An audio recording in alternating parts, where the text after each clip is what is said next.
BJP. സംസ്ഥാന president Shri Rajeev Chandrashekharji വിഴിഞ്ഞം തുറമുഖത്തിന്റെ ഉദ്ഘാടന ചടങ്ങിൽ പങ്കെടുത്തത് കേരള സർക്കാരിന്റെ ഒരു ഔദാര്യത്തിലുമല്ല. അങ്ങനെ ചില ആളുകൾ യു.ഡി.എഫുകാരും ചില മാധ്യമങ്ങളും ഇവിടെ പ്രചരിപ്പിക്കുന്നുണ്ട്.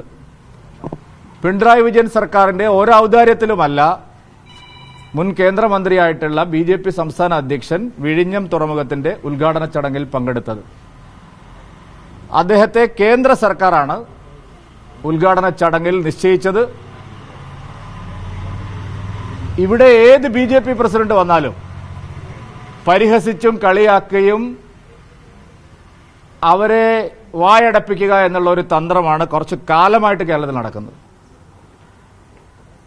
നമ്മൾ മനസ്സിലാക്കേണ്ട ഒരു കാര്യം, SPGയുടെ പ്രോട്ടോകോൾ അനുസരിച്ച് പ്രധാനമന്ത്രി വരുന്നതിന് ഏതാണ്ട് 1 മണിക്കൂർ മുമ്പ് സദസ്സിലും വേദിയിലുമുള്ള എല്ലാ അതിഥികളും എത്തേണ്ടതാണ്. ഇത് എല്ലാവർക്കും അറിയുന്ന കാര്യമാണ്. അത്രമാത്രമേ ശ്രീ രാജീവ് ചന്ദ്രശേഖർജി ചെയ്തിട്ടുള്ളൂ. രാജീവ് ചന്ദ്രശേഖർജി വന്നിരുന്ന് കുറച്ച് കഴിഞ്ഞപ്പോൾ അവിടെ ജോൺ ബ്രിട്ടാസ് വന്ന് 3/4 മണിക്കൂർ ഇരുന്നിട്ടുണ്ട്. നിങ്ങൾ ആരും അവരെ ട്രോൾ ചെയ്തിട്ടില്ലല്ലോ. അവിടെ വിൻസെന്റ് MLA വന്നിരിക്കുന്നത് ഞാൻ കണ്ടു. റഹീമും മേയറും 40 മിനിറ്റ് സ്റ്റേജിലിരുന്നു. അവർക്കൊന്നും നിങ്ങൾ പരാതിയില്ല. ആ പരിപാടി ഇവിടെ നടക്കില്ല. ബി.ജെ.പിക്ക് ഏത് അധ്യക്ഷൻ വന്നാലും അവരെ ആക്ഷേപിച്ചും കളിയാക്കിയും പരിഹസിച്ചും വായടപ്പിക്കാമെന്നുള്ള ഒരു തന്ത്രമാണ് കുറച്ച് കാലമായിട്ട് ഇവിടെ നടക്കുന്നത്. അത്തരം നീക്കങ്ങളെ ഞങ്ങൾ ഫലപ്രദമായി നേരിടും. അത്തരം ജനാധിപത്യ വിരുദ്ധമായിട്ടുള്ള സംസ്കാരത്തിന് നിരക്കാത്ത പ്രവൃത്തി ഏത് രാഷ്ട്രീയ പാർട്ടി ചെയ്താലും ഏത് മാധ്യമങ്ങൾ ചെയ്താലും അതിനെ നേരിടാനുള്ള ശേഷി കേരളത്തിലെ ബി.ജെ.പിക്കുണ്ട്.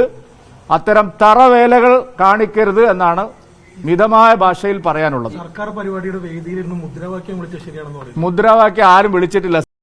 മാതാക്കി ജയ് പ്രധാനമന്ത്രി വിളിക്കുന്നതാണ്. പിണറായി വിജയൻ ബാക്കി എല്ലാവരും ഈ നാട്ടിൽ ഭാരത് മാതാക്കി ജയ് വിളിക്കും. നിങ്ങൾ എന്ത് അസംബന്ധമാണ് പറയുന്നത്?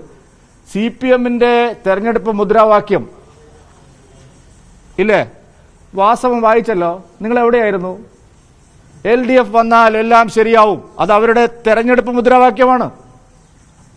ആ മുദ്രാവാക്യം അവിടെ മുഴക്കാൻ പൊതുവേദിയിൽ പൊതുപ്രസംഗത്തിൽ മുഴക്കിയിരിക്കുന്നു. നിങ്ങൾക്ക് പരാതിയില്ലല്ലോ. സർക്കാർ ചടങ്ങിൽ ആരെങ്കിലും തെരഞ്ഞെടുപ്പ് മുദ്രാവാക്യം പറയുമോ? അപ്പൊ ഇതൊക്കെ ഒരു വശത്ത് മാത്രമാണ്. ഇവിടെ K. സുധാകരൻ എന്തെല്ലാം വിഡ്ഢിത്തങ്ങൾ പറയുന്നു. നിങ്ങൾ ആരെങ്കിലും അയാളെ ട്രോളാറുണ്ടോ? MV ഗോവിന്ദൻ പറയുന്ന വിഡ്ഢിത്തത്തിന് കൈയും കണക്കുമില്ല. നിങ്ങൾ ആരെങ്കിലും അവരെ ട്രോളാറുണ്ടോ? നിങ്ങൾ എന്തുകൊണ്ടാണ് ബി.ജെ.പിയെ മാത്രം ഒറ്റതിരിഞ്ഞ് ആക്രമിക്കുന്നത്? എല്ലാവർക്കും അറിയാം കേരളത്തിൽ ബി.ജെ.പി. ശക്തമായിട്ട് മുന്നോട്ട് വരുന്നു.